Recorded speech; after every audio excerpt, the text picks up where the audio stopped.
about that same time. So this farm bill, very important to rural producers, but 60% of the economy in this district is related to agriculture.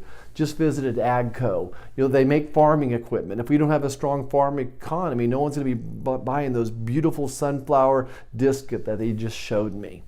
The other issue would be trade and tariffs.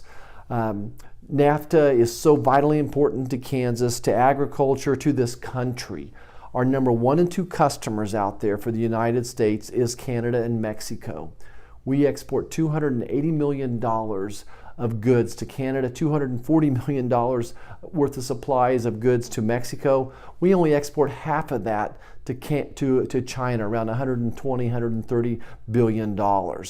We have 2 great customers right now in Canada and Mexico, so we need to finish up NAFTA, and that's what I've asked the President to do. His goal is to get NAFTA, this new generation of NAFTA, wrapped up by the middle of May, so we're excited about that. The challenge before us right now are the tariffs.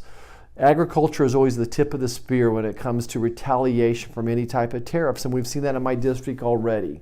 When the President announced his tariffs on the washing machines and the solar panels, within a week, the price of sorghum dropped $1 a bushel in my district, and that was in retaliation for those tariffs. So we're already seeing it happening right now. So Kansas sent me there to Washington to be a strong voice for them. And I'm working very hard to communicate this to the President. Just 2 weeks ago, I spent an hour with Larry Kudlow, who's the chief financial advisor for the President. Got to speak to Jared Kushner at the White House as well the same day, and later spoke to another Kansan, Greg Dowd, who's the Agriculture Undersecretary for the United States Trade Representative, about just these issues. So working very hard to get NAFTA finished up, trying to get the President to back off a little bit on these tariffs. At the same time, we have to deal with China.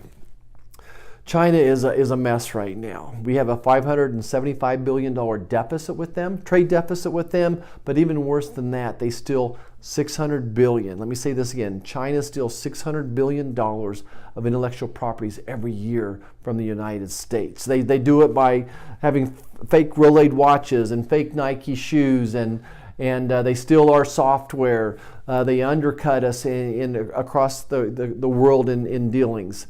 They steal our any type of intellectual knowledge that we have. So there's just a great disrespect from China. This has been brewing for decades now. And I'm glad the President's ready to step up and deal with this situation.